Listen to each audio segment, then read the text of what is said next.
The shadow on the walls of the tower in the heart of London, where the River Thames winds like a serpent through the city, stood the Tower of London.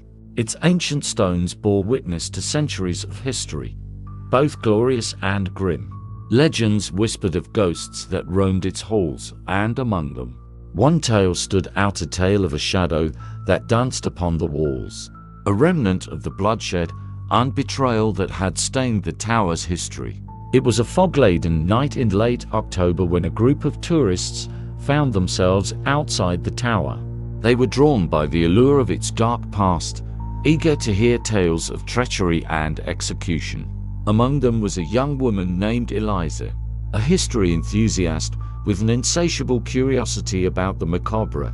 As they gathered around their guide, an elderly man with a voice like gravel, she felt an inexplicable chill creep up her spine. "Welcome to the tower," he began, his eyes glinting with an eerie light. "A place where many have met their end.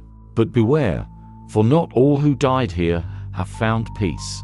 Some linger still, their spirits trapped within these walls." As he spoke, Eliza's gaze drifted to the stone walls, where shadows seemed to flicker and writhe as if alive. She shook her head, dismissing it as an illusion created by the flickering torchlight. Yet, as the guide recounted tales of Anne Boleyn and Thomas More, she couldn't shake the feeling that something was watching her. That night, after the tour concluded, Eliza decided to stay behind. The other tourists left, but her desire to explore further was too strong. She slipped past the gates, her heart racing with excitement and fear. The moon hung low in the sky, casting an ethereal glow over the tower's battlements. As she wandered through the courtyard, Eliza felt a strange pull towards the White Tower, the oldest part of the complex.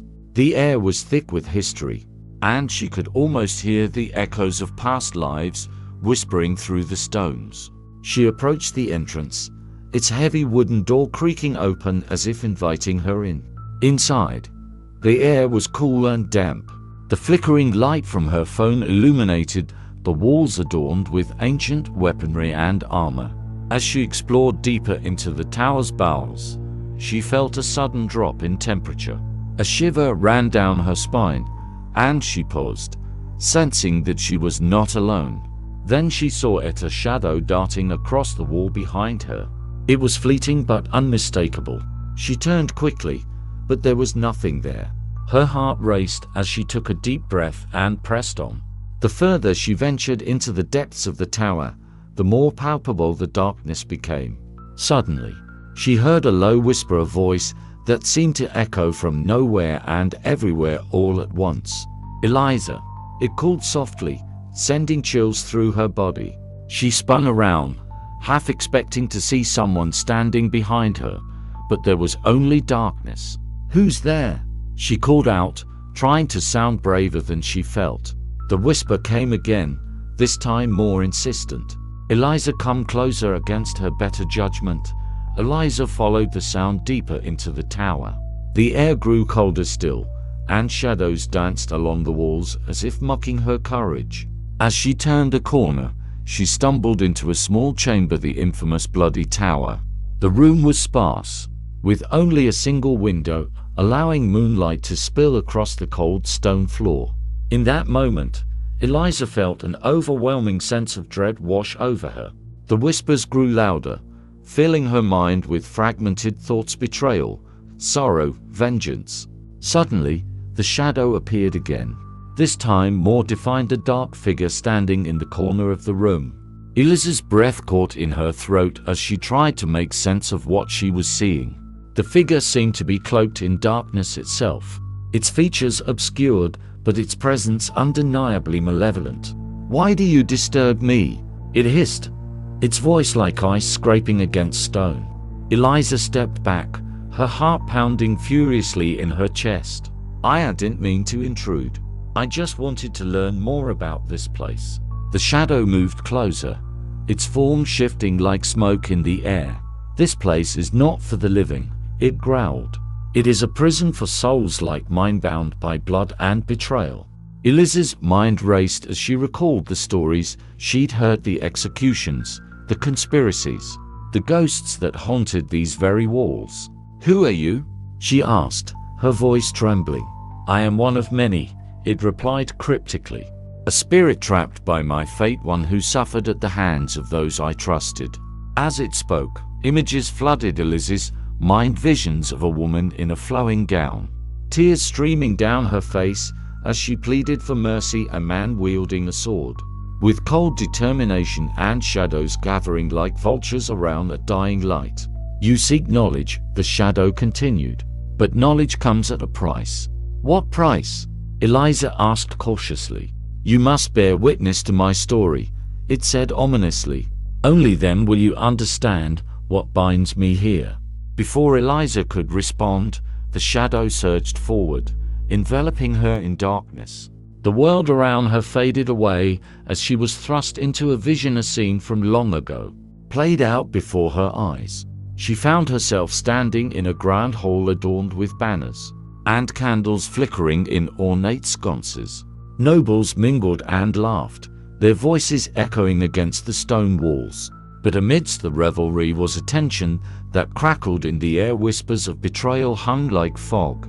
In one corner of the hall stood a beautiful woman, her long hair cascading like silk. Over her shoulders, her eyes filled with sorrow and determination. Eliza recognized her instantly. It was Anne Boleyn. "Please," Anne pleaded with a group of men gathered around her. "You must believe me. I am innocent of these charges." The men exchanged glances, filled with disdain and contempt.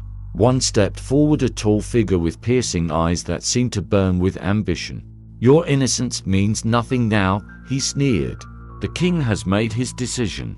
As Anne's pleas fell on deaf ears, Eliza felt an overwhelming sense of despair wash over her. She wanted to reach out to Anne, to tell her that justice would one day prevail, but she was trapped in this vision, powerless to intervene.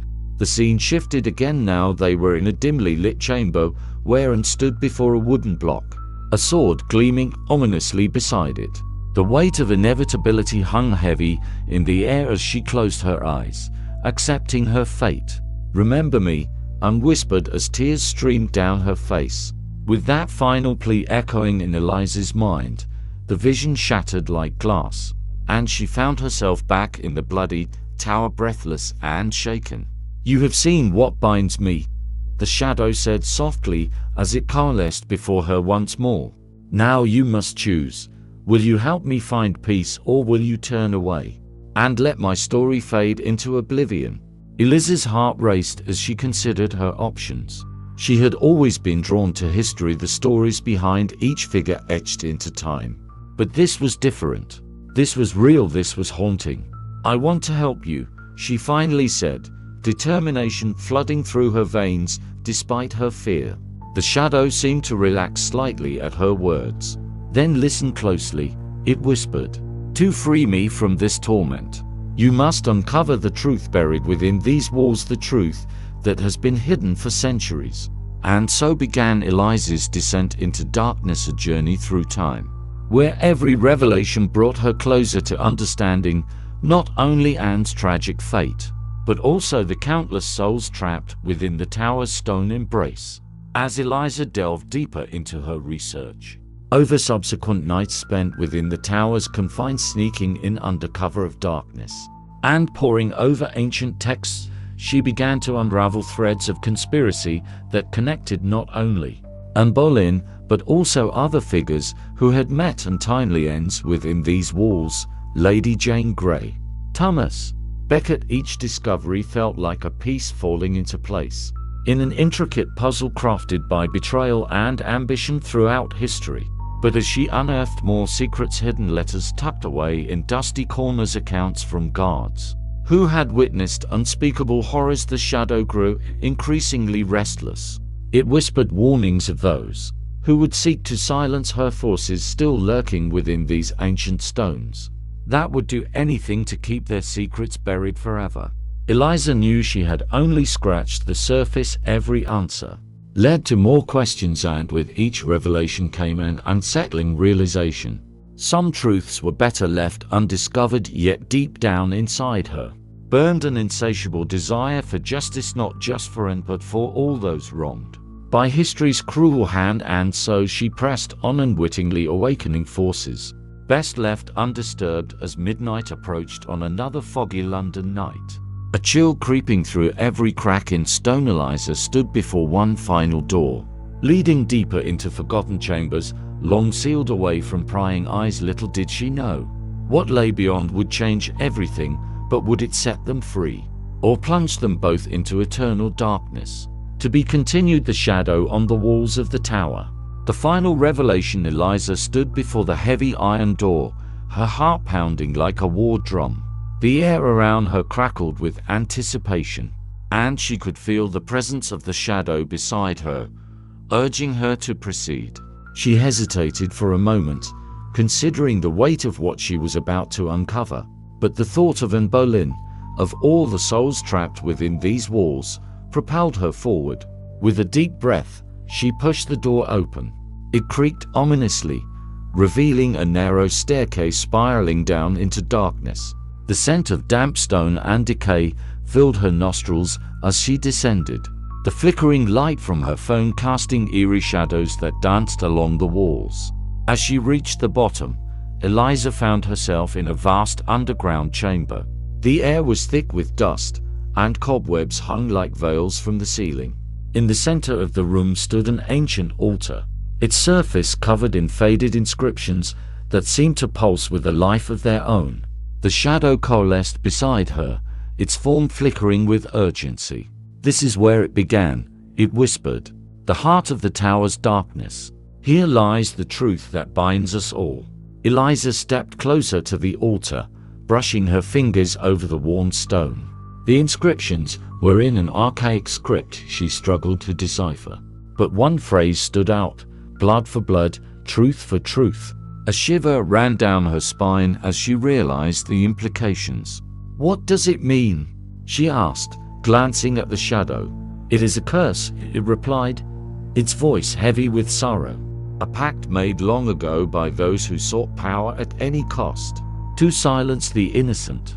They bound their souls to this place, ensuring that their secrets would never see the light of day." As Eliza contemplated this revelation, she felt a surge of energy emanating from the altar. It was as if the very stones were alive, resonating with centuries of pain and betrayal. She knew then that this was her chance to break the cycle, to free not only Anne, but all those who had suffered within these walls. Gathering her courage, Eliza began to speak aloud, reciting the names of those who had been wronged: Anne Boleyn, Lady Jane Grey, Thomas More. Each of you deserves justice. Her voice echoed through the chamber, and with each name, she felt a shift in the air, a stirring of long-dormant spirits. The shadow hovered closer, its form flickering more intensely. "You must do more than speak their names," it urged. "You must confront the truth behind their fates, the betrayal that led to their demise." Eliza nodded, determination igniting within her. She reached into her bag and pulled out a small notebook, filled with her research accounts of treachery, letters uncovered in dusty archives, and testimonies from those who had witnessed history unfold. She spread them across the altar like offerings to the spirits. As she did so, the room began to tremble. The shadows writhed around her, forming ghostly figures that emerged from the darkness, specters of those who had suffered and died unjustly within the tower's confines. "Who dares disturb our slumber?" one spirit intoned, its voice echoing like thunder. "I am Eliza," she replied, her voice steady despite the fear coursing through her veins. "I seek to uncover your truths and free you from this prison."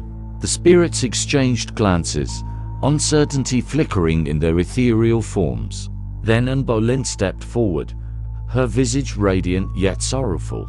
"You carry our stories within you," she said softly, "but can you bear the weight of our truth?"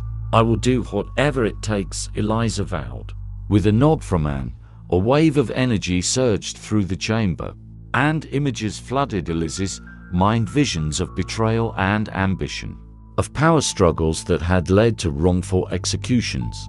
She saw faces, Twisted in anger and desperation, she felt their pain as if it were her own. "The ones who condemned us are long gone," another spirit whispered, "but their legacy lives on in silence." Eliza understood then that this was not just about uncovering history. It was about breaking the cycle of violence and deceit that had haunted this place for centuries. She needed to ensure that their stories were told not just for them, but for future generations. With newfound resolve, Eliza began to write, her pen moving swiftly across the pages as she transcribed their stories. As each word flowed onto the paper, the spirits gathered closer, their forms becoming more defined, their expressions shifting from despair to hope. "You give us voice," Anne said, tears glistening in her ghostly eyes. "But you must also share our truths with the world." Eliza nodded fervently. "I promise, I will tell your stories, every detail, every injustice, until they can no longer be ignored." As she finished writing, a brilliant light enveloped the chamber, illuminating every corner and banishing the darkness that had lingered for so long. The spirits began to glow with an otherworldly radiance, their faces serene as they looked upon Eliza with gratitude. "You have done what many could not," Anne whispered as she stepped back into the light. "You have set us free." With that final proclamation, the spirits ascended into the ether, their forms dissolving into shimmering motes of light that danced around Eliza, before vanishing completely. The chamber fell silent once more.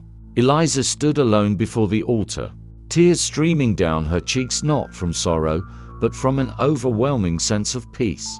She had borne witness to their pain and had vowed to share their truth with the world. As she ascended back through the tower's corridors, emerging into the cool night air outside, Eliza felt a weight lift from her shoulders. The fog had begun to clear, revealing a starry sky above, a symbol of hope and renewal. She turned back to look at the tower one last time. The ancient stones now seemed less foreboding, and more like guardians of history, ready to share their secrets with those brave enough to listen. With her heart full of purpose and a story waiting to be told, Eliza stepped into the night, ready to honor those who had come before her, and ensure that their voices would never be silenced again. And thus, under the watchful gaze of history itself, Eliza embarked on a new journey, a quest not only for knowledge, but for justice, a promise that would echo through time and ensure that no shadow would ever linger unacknowledged again.